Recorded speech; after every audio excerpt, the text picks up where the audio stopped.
So for the reading tonight, I was contemplating doing some more general Satipaṭṭhāna reading, but since we're right into the anatomy, starting with the 32 parts, I thought I would read from Bhikkhu Analayo's Satipaṭṭhāna meditation. So it's a practice guide. He's written 2 previous books on the Satipaṭṭhāna, and this one in particular is a practice-focused book. And so, he goes through each of the, in pretty clear detail, each of the Satipaṭṭhānas, and in a more practical way than his other books were written in terms of an approach to practice. So this is from chapter 3, and the title is Anatomy. The first of the 7 spokes in the wheel of Satipaṭṭhāna practice described in this book takes up anatomical constitution of the body. The instructions in the Satipaṭṭhāna Sutta are as follows, from Majjhima 10. One examines this same body up from the soles of the feet and down from the top of the hair, enclosed by skin and full of many kinds of impurity. In this body there are head hairs, body hairs, nails, teeth, skin, flesh, sinews, bones, bone marrow, kidneys, heart, liver, diaphragm, spleen, lungs, bowels, mesentery, contents of the stomach, feces, bile, phlegm, pus, blood, sweat, fat, tears, grease, spittle, snot, oil of the joints, and urine. Present and the other 2 body contemplations taken up in the next 2 chapters are meant as aids to cultivate ways of relating to the body without clinging. Elsewhere, I have discussed in more detail how early Buddhist meditation theory shows a range of perspectives on the body. The deconstruction of the perception of the body as sensually alluring, which underpins the present exercise, is not the only perspective. It finds its complements in the practice of mindfulness of the body as a neutral way of relating to the body and in the experience of the body pervaded by bliss and happiness during absorption. The nature of the body. It is against the background of these complementary perspectives that the evaluative element in the present exercise is best appreciated. In the extract translated above, this evaluation takes the form of directing attention to the body as being impure, asuci, which could alternatively also be translated as dirty. In order to appreciate this type of qualification, it can be helpful to turn to a standard recollection to be practiced by monastics in relation to their requisites. This recollection draws attention to the fact that requisites become dirty through contact with our own body. On reflection, this turns out to be actually true. Clothes and bedding do become dirty through use, and a major source of that dirt is our own body. Although this is an aspect of the physical body that in contemporary society we are not accustomed to paying attention to, it can hardly be denied. Actually, the main thrust of this exercise is precisely to question the way we have become accustomed to relating to human bodies. An alternative qualification of the same type of exercise speaks of the body as being not beautiful, asubha. The significance of this qualification in the present context is the notion of beauty as something that is sexually attractive and alluring. It is the type of beauty that arouses the wish to touch, kiss, and have sex. The target of the exercise is not to put into question aesthetic beauty in general. In fact, in a discourse in the Samyutta Nikaya, the Buddha eulogizes the physical beauty of a monk he happens to see at that moment. This passage clearly shows that there is no problem with beauty as such. The problem, rather, lies in sensual desire. Only a minority of human beings fit the tight mold of modern expectations of physical beauty. It is simply unfair that the majority of human beings are discriminated against because they are too plump or too thin, too short here or too long there, because they have this or that skin color. All human beings should, in principle, have an equal right to acceptance and respect, regardless of the shape of their body. Racial discrimination is particularly harmful. Skin, after all, is just skin, whatever its color. It carries no implication whatsoever about the person itself. It has no relation to whether the person is intelligent or not, honest or not. Sensuality. Racial discrimination is not the only issue. Sexual desire can get really out of hand and lead to horrible things, such as rape, child pornography, and so on. These examples should make it clear that sexual desire cannot simply be equated with love. Rape, for example, is quite definitely not a form of love. On the contrary, it is a dangerous form of mental sickness that brutally inflicts incredible harm. There are times when the rapist even kills the victim. This is the very opposite of love. Even apart from such extreme manifestations of sensual desire, it seems quite meaningful to be able to curtail or eliminate sexual desire when it occurs in inappropriate situations. Someone might experience the rising of sensual desire towards the partner of their best friend, for example. It would be useful in such a case to be able to quench the flame of lust at the beginning, when doing so is still manageable. If not reined in, the small flame can become a fully fledged fire that burns us and others. Here, just reminding ourselves that the body is a combination of anatomical parts can help to get a reality check, to distinguish what is really there from what the mind has made out of it. The disadvantages of sensual desire find illustration in several similes in the Potala Sutta. One simile likens indulging in sensuality to carrying a burning torch against the wind, with the result that the carrier will get burned. Indulging in sensuality is like unskillfully taking hold of a burning torch in such a way that we get burned ourselves. The issue is not the search for pleasure as such. In effect, the simile does not imply that there is something wrong in principle with using a torch. The problem is holding the torch in the wrong direction. Applied to the quest for pleasure, the problem is similarly the wrong direction, namely by way of sensual indulgence. The fire imagery also comes up in the Magandiya Sutta. This discourse describes a leper who cauterizes his wounds over a fire. Even though such cauterization will give him temporary relief, it worsens his condition. The same holds for sensuality. The more we indulge in it, the stronger sensual desire will become. In contrast, a healed leper will no longer want to go anywhere near the fire. He would even resist with all his might if he were forcefully dragged to the fire. This illustrates one who has left the fire of sensual desire behind for good. Such a one will not want to be anywhere near indulgence in sensuality, simply because sensual pleasures have completely lost all their former attraction. Another simile in the Potala Sutta depicts a hungry dog chewing on a bone, unable to satisfy its hunger. Sensual indulgence is similarly incapable of yielding lasting satisfaction. Just as the taste of the bone seems promising to the dog, so too the pursuit of sensuality seems promising, yet both fail to live up to their promise. Still, another simile in the same discourse describes a bird that has got hold of a piece of meat and is pursued by other birds trying to get that piece of meat. Unless the bird lets go of the piece of meat, it risks being hurt or even killed by the other birds. This simile illustrates the competition among those who are in quest of sensual gratification. We might think of two men in love with the same woman who may even go so far as to kill each other. Sensual attraction is closely related to our own sense of identity. This comes to the fore in a discourse in the Anguttara Nikaya, 748. The discourse describes how a male tends to identify with his sense of masculinity and find joy in it, just as a female tends to identify with her sense of femininity and find joy in it. Having identified with masculinity within, the man seeks femininity outside. Just as the woman, having identified with femininity within, seeks masculinity outside.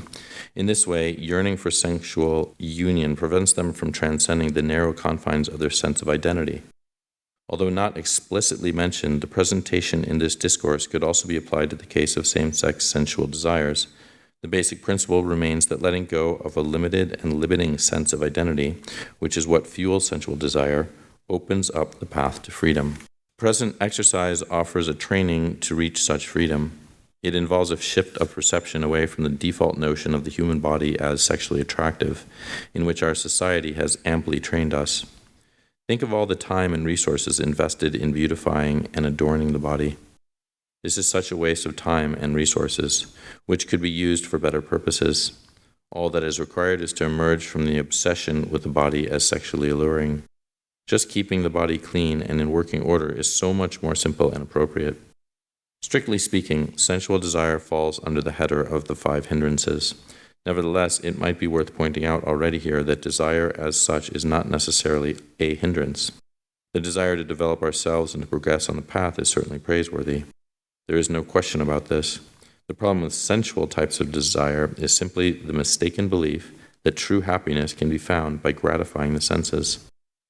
Progress in practice, it becomes increasingly clear that it is more worthwhile to cultivate the mind in such a way that it gives rise to wholesome joy and happiness. The joy and happiness experienced during deepening concentration or insight are rooted in a condition of the mind that is aloof from sensual desire.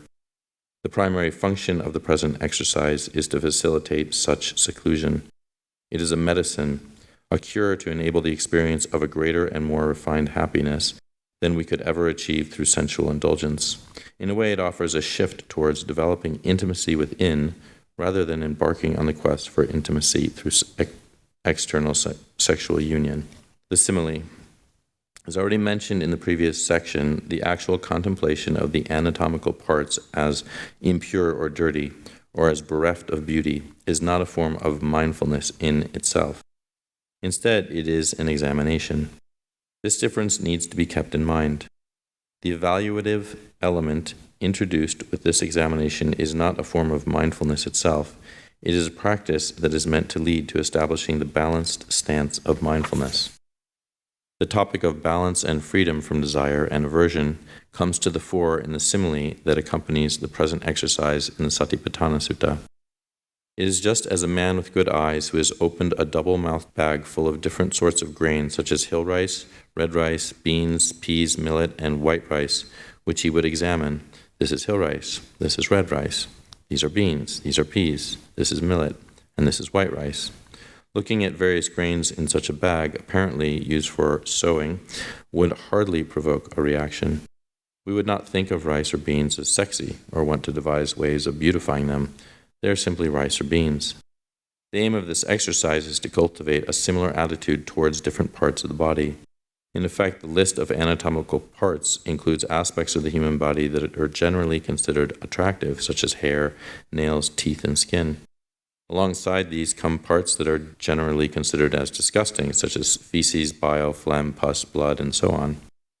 In the Madhyamaka Agama parallel to the Satipaṭṭhāna Sutta, the instruction is to contemplate the body according to what is attractive and what is repulsive, thereby explicitly noting that the listing of anatomical parts comprises both aspects.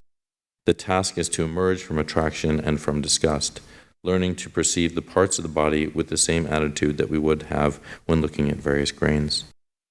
This contemplation could be combined with an acknowledgement of each part's functionality. Such an aspect of practice is mentioned explicitly in the Ekottarika Agama parallel to the Satipaṭṭhāna Sutta, which introduces the list of anatomical parts by encouraging contemplation of this body according to its nature and functions, from head to feet and from feet to head. It is indeed important to have a functioning human body in order to be able to practice the path. This is worth keeping in mind, as developing aversion towards the body or not taking proper care of it when it is sick can also become an obstacle to progress towards liberation, just as is the case for sensual indulgence. A practical simplification. For actual practice of this exercise, I would like to introduce a simplification. This simplification involves summarizing the different anatomical parts under 3 headings.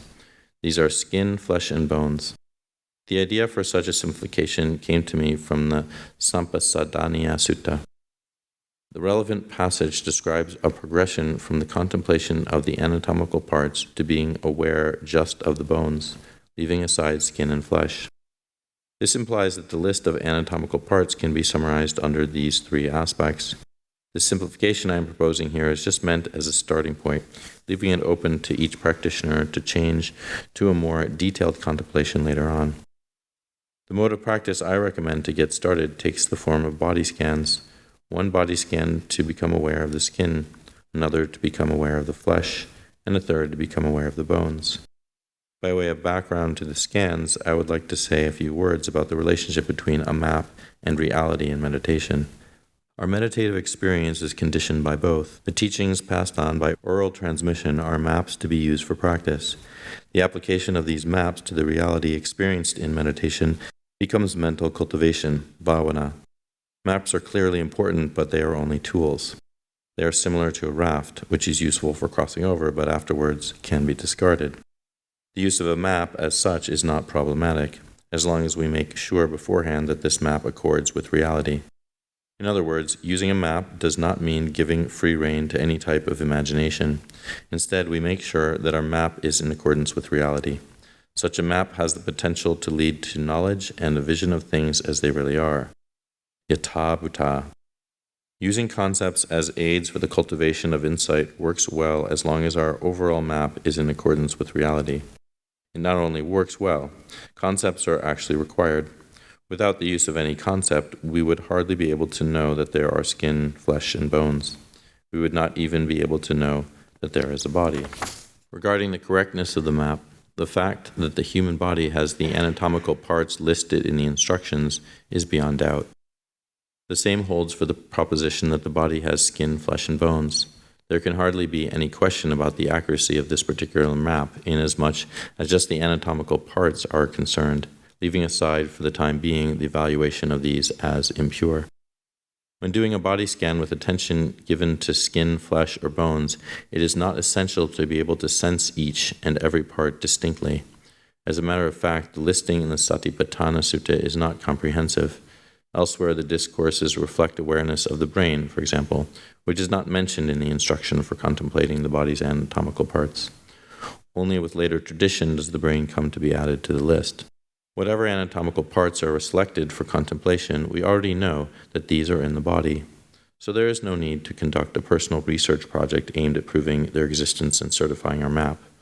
Rather, we are just trying to cultivate a general sense of the constitution of our body, just knowing that this body is made up of skin, including hairs and nails, of flesh, comprising muscles, tendons, and organs, and of bones, covering also the teeth, is enough.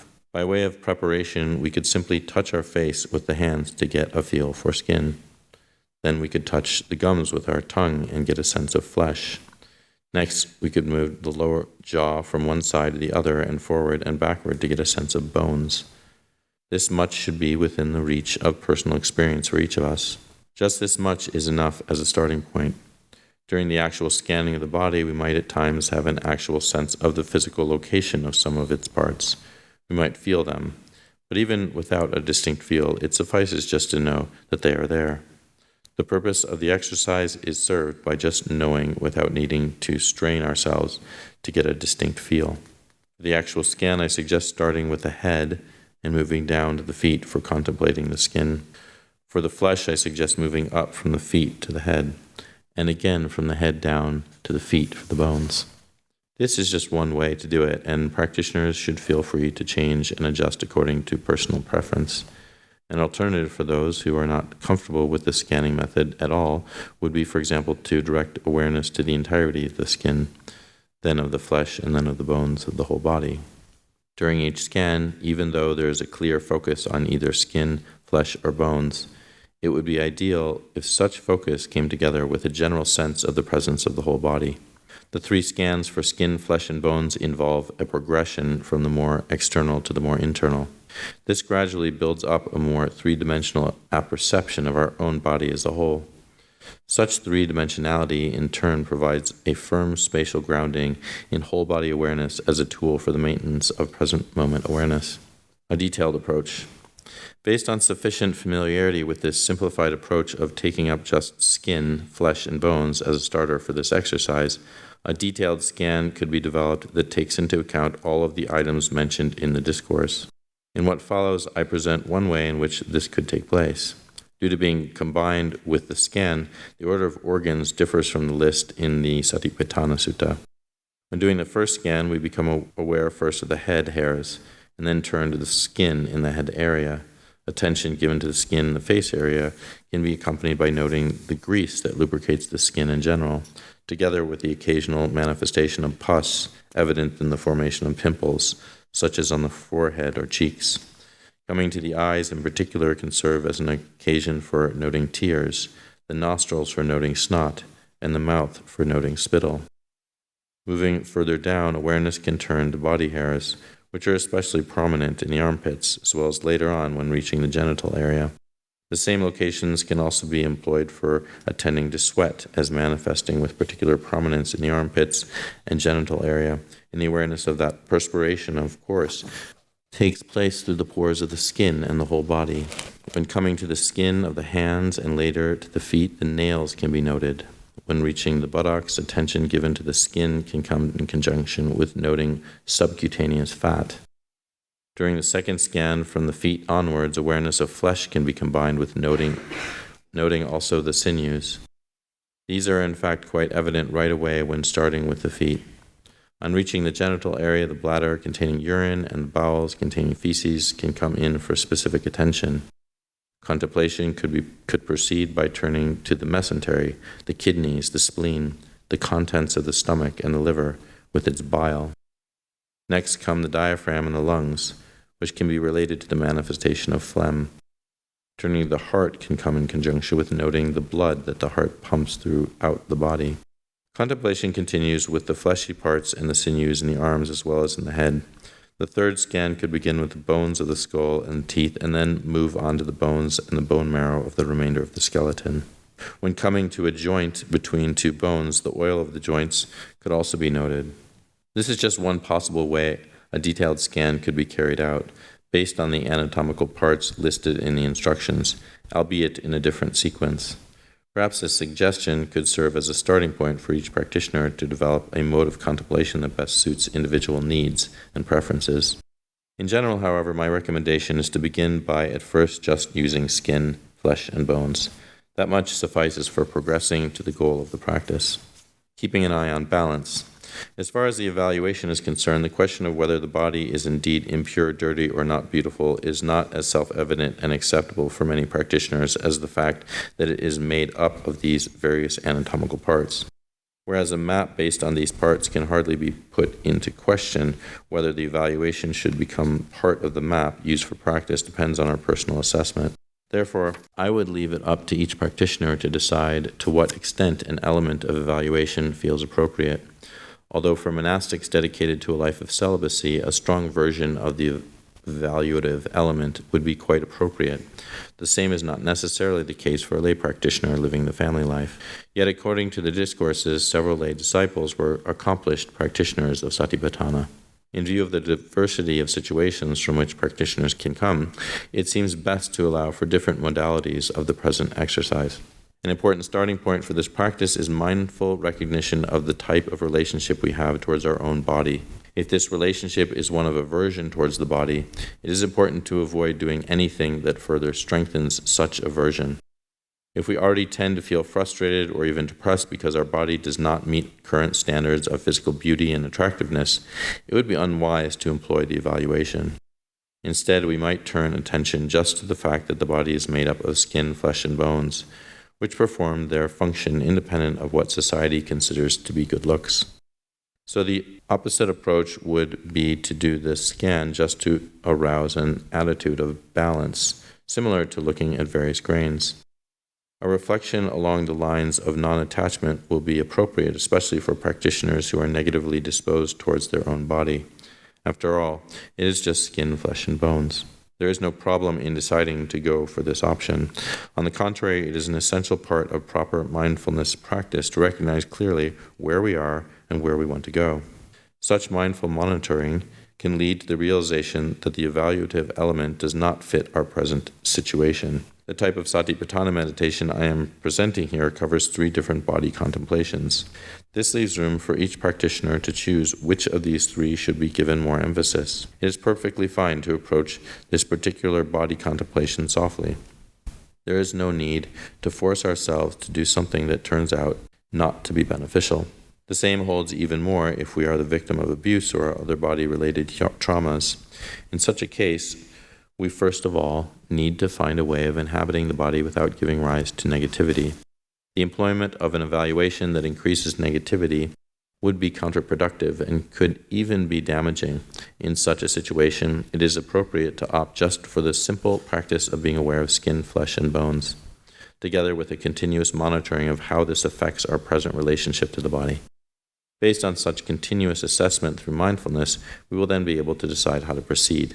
At times, even skin, flesh, and bones may be too much, and it might be best to start just with the bones, being aware of the skeleton only, as this is an area that is usually not emotionally charged, and at the same time allows us to center ourselves and inhabit the body.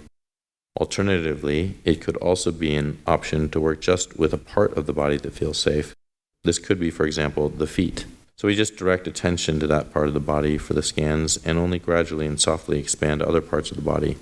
inasmuch as only to the extent that those also begin to feel safe. The overall aim of the practice is to arrive at a balanced and healthy attitude towards the body, an attitude that is just as much free from sensual desire as is free from aversion or disgust. Therefore, the degree to which an element of evaluation is brought in depends on mindfully monitoring where we are at present and what is required in order to foster balance. Based on such an assessment, some of us might feel ready to confront a tendency to sensual obsession in relation to the body. In such a case, it would be appropriate to bring in the element of evaluation. We might decide to use the terminology found in the discourse, impure or dirty, or else not sexually attractive. For those who wish to go even further here, I offer some additional suggestions, but it should be clear that these are only meant for those who really want to confront sexual desire head-on. The same also holds for reading the next two paragraphs, which some readers might prefer to skip. A way of strengthening the impact of such practice is to keep in mind during the first scan concerned with the skin that the outer skin is dead matter. The outer part of the skin is made up of dead cells, which keep flaking off. The body exudes grease, which keeps the dead cells in place. This mixture of dead skin cells and grease attracts bacteria. Every square centimeter of our skin is a feeding ground for millions of bacteria. Just below this feeding ground for bacteria, as soon as things become alive, it gets bloody right away. Another way of strengthening the impact of this meditation could be by introducing an exercise found in the Ekotarika Agama parallel to the Satipaṭṭhāna Sutta, and also in the Pali Discourse in Anguttara 9.15. This exercise draws attention to the dirty liquids that come out of the 9 orifices of the body. The 9 orifices are the eyes, the ears, the nostrils, the mouth, the urethra, and the anus. The eyes discharge mucus, the ears wax, the nostrils snot, the mouth bile and phlegm, the urethra urine, and the anus feces. During the scan, when passing each orifice, we can for a moment become aware of its specific discharge. This mode of practice has some overlap with the detailed approach described earlier. It differs insofar as it involves attending specifically to liquids exuded from the body. Whichever of these modes of practice we feel more comfortable with, it is of crucial importance that it leads to balance. A discourse in the Samyutta Nikaya reports an episode where a group of monastics overdid this exercise. Having engaged in this type of practice without wisdom and a proper understanding of its purpose, they cultivated disgust with their own bodies to the extent that several of them committed suicide. Elsewhere, I have studied this episode in detail, finding that the Pali account shows signs of later expansion and exaggeration. Leaving aside apparent exaggerations, however, the story as such still serves as a strong warning. This type of practice should never be allowed to unbalance the mind. In this way, already in the first of the body contemplations requires paying some attention to the condition of our own mind, a topic that will become particularly prominent with the third Satipaṭṭhāna. Maintaining balance is central for all Satipaṭṭhāna meditation. The task of mindfulness is precisely to supervise and monitor how the practice affects us. If we turn a blind eye to negative repercussions of our meditation practice, then this is actually a kind of a kind of loss of mindfulness. In a way, we miss a main point of Satipaṭṭhāna practice. Should contemplation of the anatomical parts lead to negativity or a sense of aversion towards the body, the presence of mindfulness can immediately alert us to the loss of balance. We then counterbalance by shifting to mindfulness of the body as our good friend, letting go of any form of evaluation we have been using at that point. In this way, we gradually learn to dwell independently without clinging to anything. Another dimension of balancing out the practice relates to its internal and external application. Contemplation of the anatomical parts starts off with our own body. Once this has been well developed, the basic understanding gained in this way, combined with whatever evaluation we have decided to adopt, can then be applied to the bodies of others. This eventually leads to a comprehensive understanding of the nature of the human body, be it our own or that of others. From scanning to open practice. Besides serving as a basis for whatever mode of evaluation we might decide to adopt, gradual scanning through the body has the function of collecting the mind. It is particularly helpful when the mind is distracted. The step-by-step procedure of moving in sequence from one part of the body to the next helps to keep the mind engaged with the meditation practice. It also makes it easy to notice when the mind has wandered away. We might start with the head, move on to the neck, and all of a sudden we find we have already reached the feet. Something has gone missing. Due to the sequential procedure of the scan, it becomes easier to notice when the mind has wandered off. At first, it would be helpful to do these scans slowly in order to grow accustomed to this type of practice, but with growing familiarity, they can at times be done more quickly. In the beginning, we might take up arms and legs singly, but later the 2 arms or the 2 legs can be done simultaneously. Needless to say, the foregoing is not meant to imply that quick scanning is a marker of proficiency. Even after much practice of this exercise, chances are that we will still find slow scanning to be beneficial, simply because it allows the mind to savor more fully the contemplation.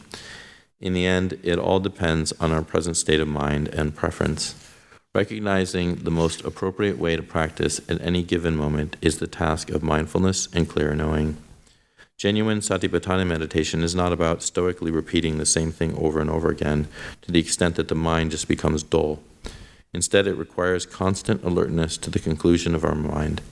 How is the mind right now? What does it require? When the mind tends to distraction, it might be best to proceed slowly and in much detail when doing the scan. When the mind is collected, it might be better to move more quickly. It is not the case that there is one right way of practicing that is applicable at all times. Rather, the right way of contemplating comes about by clearly understanding what is required in any given moment. Having done the scans, whether slow or fast, we move on to just being aware of the body in the sitting posture as made up of skin, flesh, and bones. With the continuity of our attitude of non-attachment, we become ready to open up to just being aware of the present moment in whatever way it unfolds. Having stabilized the mind through the scans and introduced a healthy dose of non-attachment, we move on to an undirected mode of practice. Mindfulness is firmly rooted in the body, and we stay receptively open to whatever manifests with any of the senses. We are fully present and aware of anything that manifests, aware of it as a changing phenomena. This is what constitutes the difference from the cowherd's mindfulness. Recognition of impermanence. This holds for the body, whose anatomical constitution keeps changing all the time. It holds as well for anything we experience. Whatever happens is a process, a flow, a flux. Aware of change in all dimensions of our experience, we are planting seeds of wisdom and insight that will ripen in liberation from all sensuality and unwholesome states. Whatever distractions occur, as soon as we recognize that this has happened, smilingly we come back to the present moment. With shorter distractions, we just come back to resting in open awareness in the here and now, coming back to the presence of our good friend Sati. She's always there, ready to be with us. In the case of longer distractions, it might be opportune to take up the body scans again. Proceeding once more through skin, flesh, and bones will help to regain the continuity of mindfulness. When the time has come to move on to walking meditation, the same knowing of the body as made up of skin, flesh, and bones can continue. This is similar to the awareness of the whole body in the sitting posture after the completion of the 3 scans. From skin, flesh, and bones seated, we proceed to skin, flesh, and bones walking, or else just the bones walking. Based on attending to aspects of the walking body, walking meditation can lead to a general sense of the whole body combined with an opening of awareness to whatever manifests at any sense door. The gist of contemplation of the anatomical parts is to inculcate an attitude of non-attachment towards the body and to cultivate a rootedness of mindfulness in the body. The same attitude and rootedness can carry over from sitting to walking and eventually to any activity to be performed. In the simile of the wheel that I like to use to illustrate this approach to Satipaṭṭhāna meditation, the first spoke of contemplating the anatomical parts makes distinct contributions to both the hub and the outer rim. Contribution made to the hub of mindfulness of the body is that, owing to the gradual scanning through different parts of the body in sequential order, we develop a distinctly felt sense of the body as a whole. This serves to root mindfulness more firmly in the body. The contribution to the outer rim of dwelling independently without clinging to anything lies in the cultivation of non-attachment towards the body's external appearance. In summary, contemplation of the anatomical constitution of the body comes with an evaluative element that needs to be carefully adjusted to our personal situation and needs. The main thrust of the exercise is towards engendering a non-attachment, such that different parts of the body can be regarded with the same attitude we would have when looking at various grains. For practical purposes, the listing of anatomical parts can be simplified by employing just the 3 categories of skin, flesh, and bones. These can be explored with the help of body scanning, which at the same time serves to root mindfulness firmly in the body. So that was a particular take that Bhikkhu Analayo has found useful for his practice. So it's an alternative to what we heard last night, sort of bringing more of three particular parts that engender the whole body. So it's just one idea. Any questions anybody has about this practice, or if anybody's tried it since yesterday or before? Excuse me. I think one of the things that the reading helps to illustrate or draw attention to is the just the scope or the opportunity of experimenting and trying out what works, because it's what helps the mind to be settled, what helps the mind to be steady, what helps the mind to, because in the end your goal of all the meditations, whatever meditation one's doing, is for mindfulness and equanimity. Yeah, I very much appreciated his emphasizing over and over again that this is, it's a reflective, it's a reflective aspect of the path that one is doing, so that it's not to be done blindly, just kind of like, I'll engage with this meditation and just think that it'll help me in some way. So we're constantly kind of paying attention what is like the feedback we're getting through our own practice. And, like he was emphasizing that if you're too heavy on the evaluation, that might not be so good. But then it might be actually that you need that heaviness with the evaluation. You might need to focus on that. So it's, I just appreciated how much he kept focusing on balance and bringing that sense of constant reflection, like, oh, is this in balance? Is this working? Are there wholesome dhammas arising and unwholesome dhammas decreasing wholesome states? It's one of the things, though, that can be difficult, is that when one starts something, if you're not used to it and you're starting something, it can kind of get frustrating, or like there can be a beginner's start that is not so easy, and we can give up too early, just because maybe we're expecting too much, or we're not willing to kind of push through that initial frustration, or that experience that it's something new and I don't know what I'm doing. So it's really helpful to kind of stick with it, try it for some time before that kind of giving up might occur, that kind of sense that I don't think this is helping. It's kind of hard to know at first, especially because one of the first things that can come up with this practice is resistance. You can feel a sense of not wanting to do it, or that it's it just doesn't work for me. But you only tried it for 20 minutes, so it's hard to make that conclusion with such a short period of time.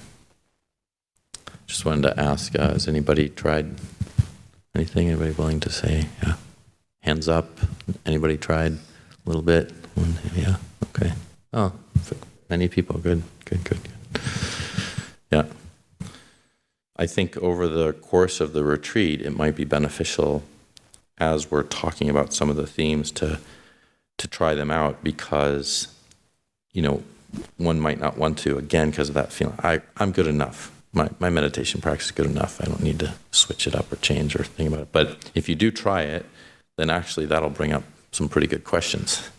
And you might have those questions like piqued by just trying it, even though you might resist that trying, that would never come up in the context of what we're actually talking about while we're talking about it. So it is helpful to try it out and see, like, oh, this isn't working, or I'm not sure what this is, or and then you can get you can kind of bring up these questions that are like real and relevant right in the moment. Ajahn, I want to share that I've been doing a similar kind of practice, but in my experimentation, I found that mixing the three bone, flesh, and skin in just one sweeping from the feet to the head works for me to settle the mind and calm it.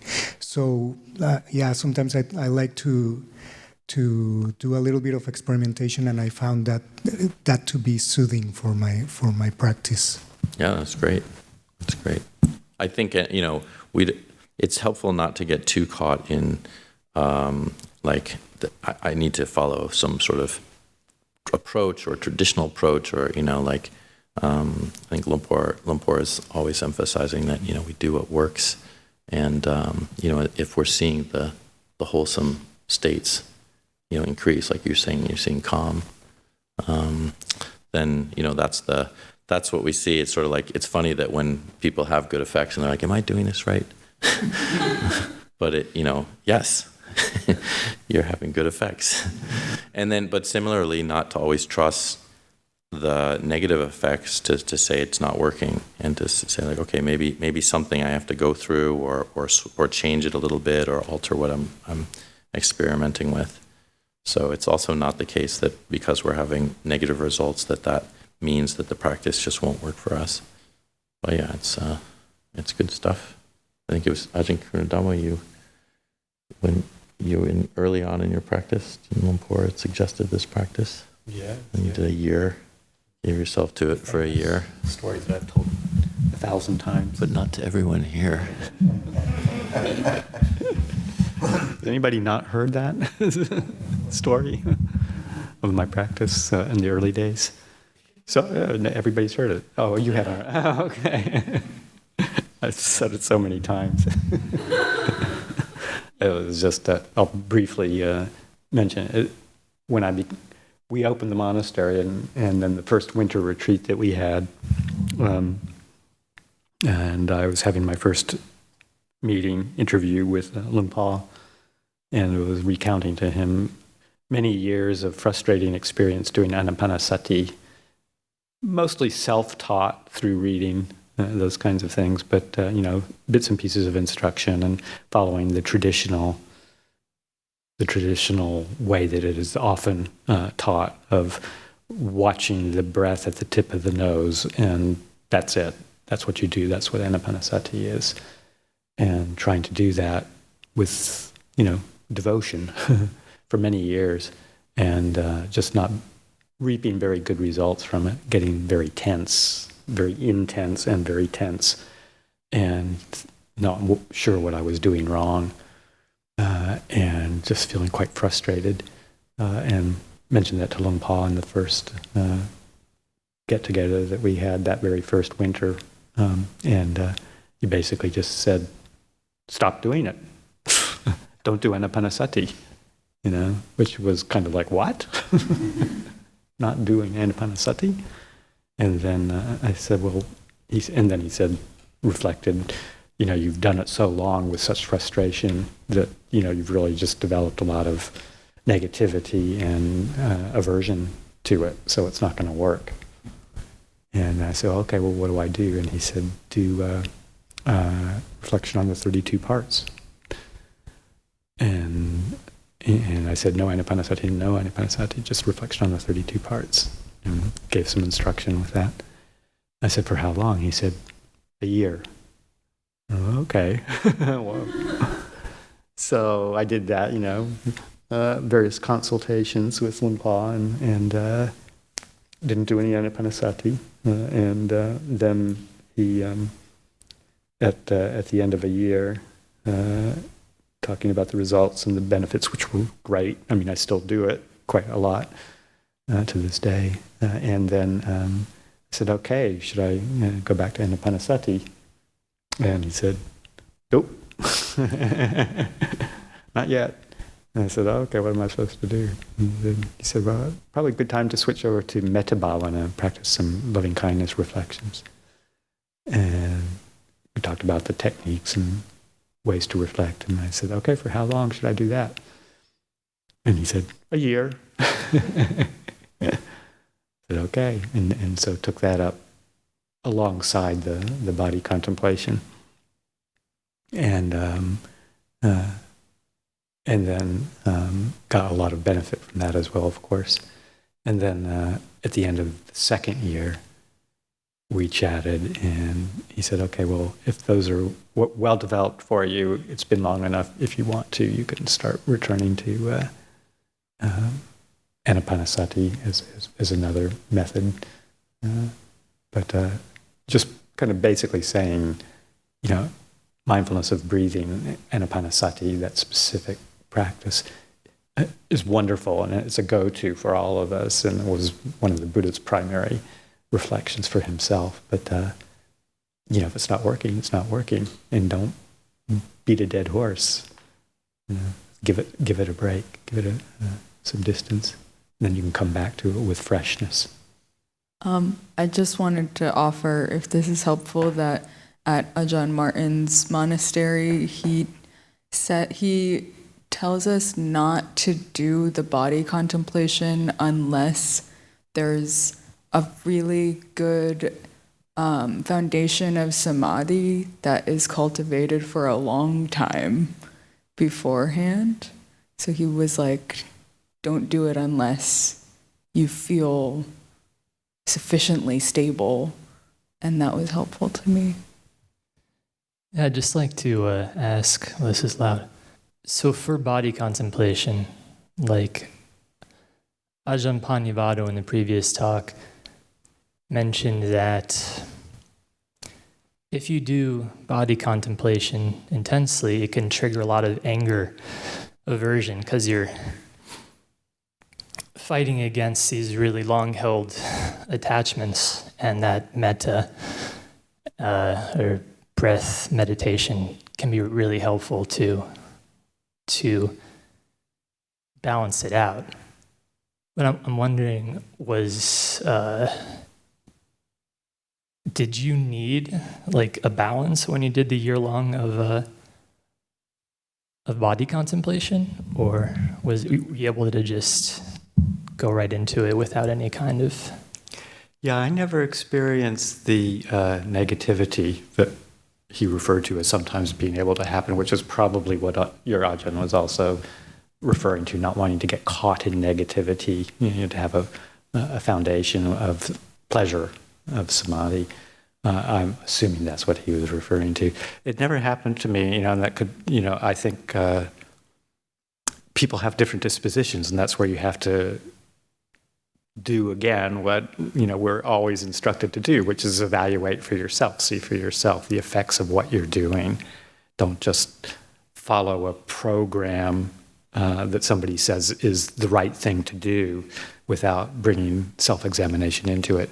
So for me, I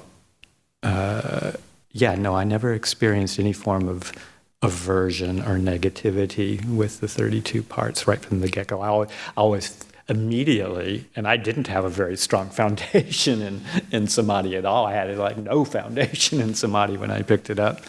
But for me, it was actually quite, right from the get-go, quite soothing, quite calming, quite settling.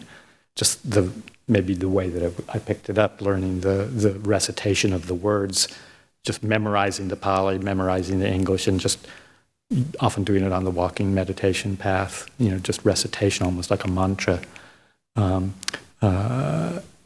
before getting into a lot of the visualization and that kind of a thing.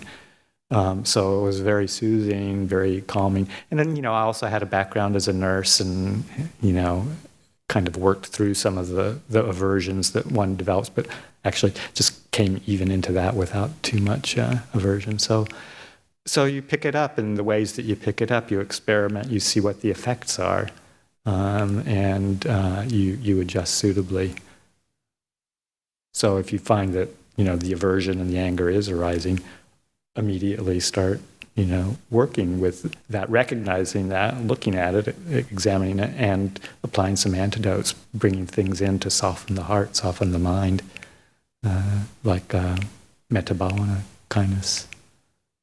I was just gonna one last thing about it that I've noticed in my own practice with it is it really does.